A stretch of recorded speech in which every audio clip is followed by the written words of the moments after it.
हरि की परम पावन कथा।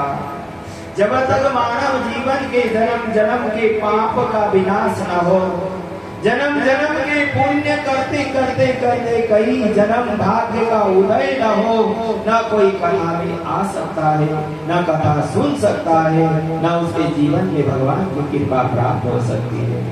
इसीलिए भगवान श्री हरि की कथा सुनाते हुए सूत जी महाराज जी ने जब कहा, तुम्हारे जब भाग्य का उदय होगा, पाप का विनाश होगा, तभी कथा में आ सकते हो।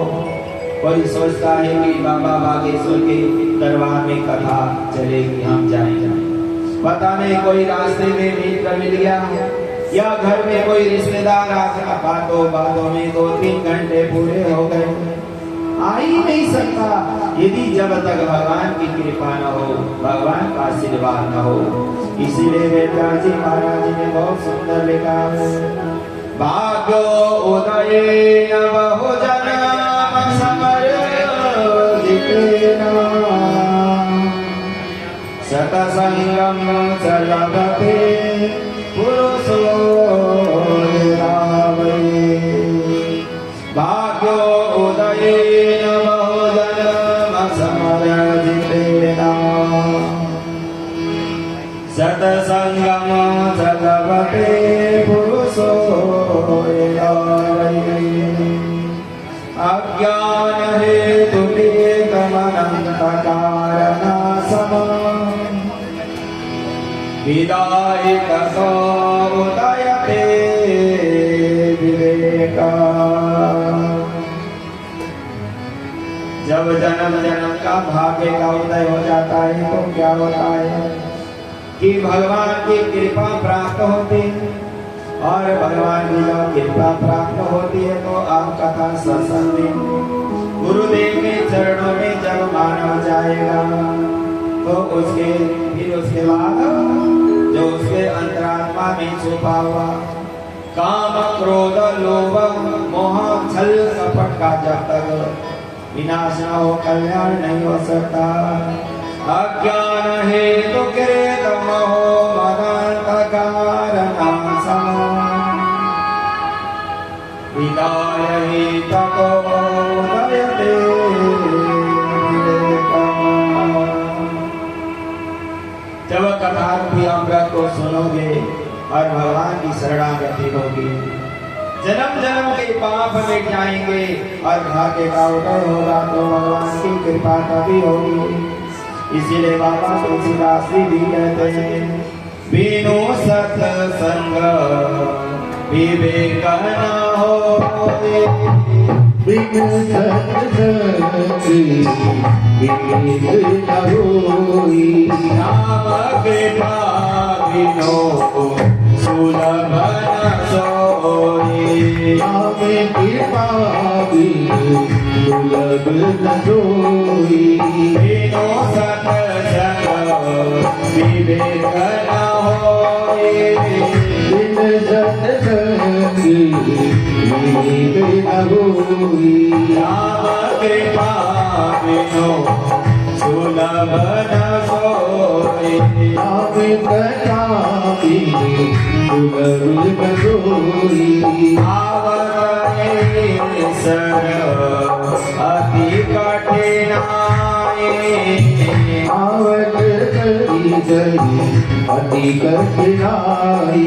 नाम कृपा बिनु आई न जाए। राम कृपा बिनु आई न जाई।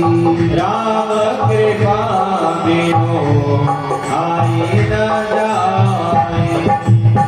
राम कृपा बिनु आई न जाई।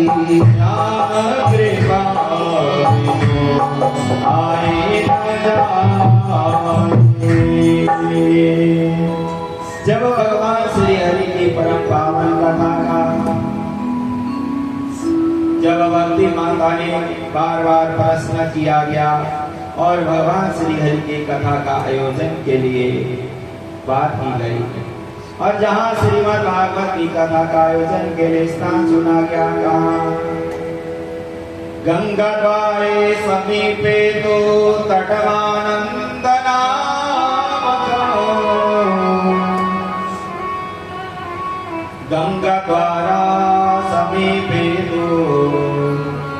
परमानंदा।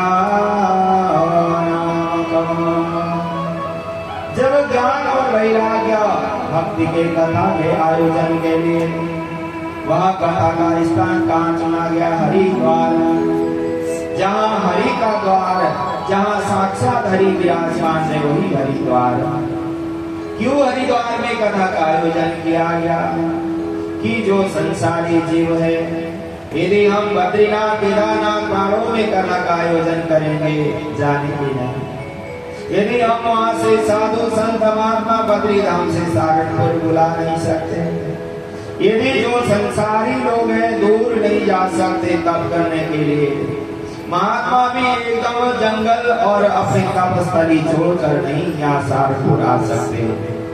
इसीलिए कथा का स्थान कहाँ बनाया गया? हरिद्वार।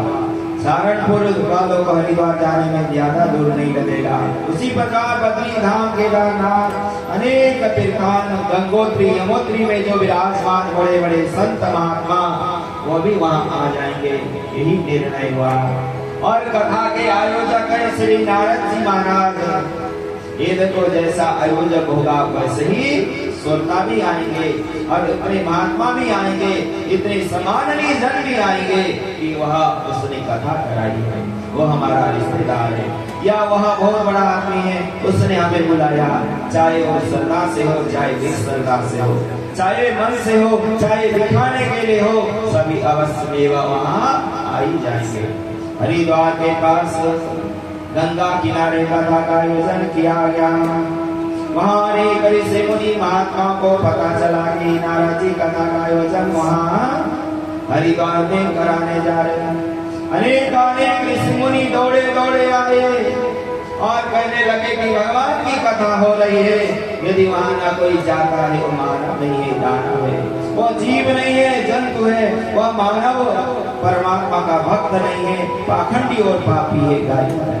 सभी महात्मा साधु संत बड़े बड़े ऋषि मुनि जो सब पत्निक है, सब पुत्र पुत्र आदि है, गृहस्थी संत महात्मा सब परिवार समेत आए हैं और जो अकेले हैं वह भी अकेले ही दौड़े दौड़े आ रहे हैं।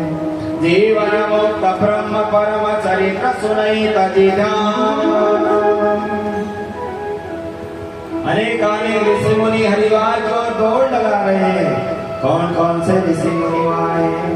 वशिष्ठ से समनस्य गौतमो, मेधातिदेवालयो देवरातो, रामस्तनागादिसुत साकलो, मृगकण्डपुत्रा त्रिजलाप्रदाय, योगेश्वरो व्यास पराशरो च, छायासुतो जया जयेन मुख्या, सर्व्यापि मुनिगणा सपुत्र सशिष्या सपरममुक्तः।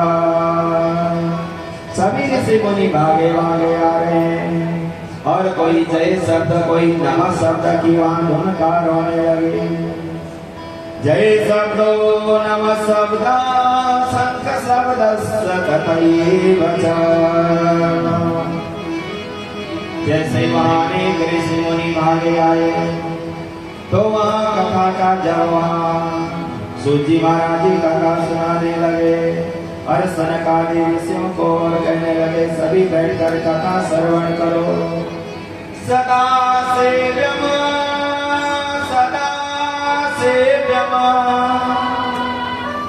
श्रीमद् भागवती कथाया यस्य श्रवणमात्रेण हरिचित्तम्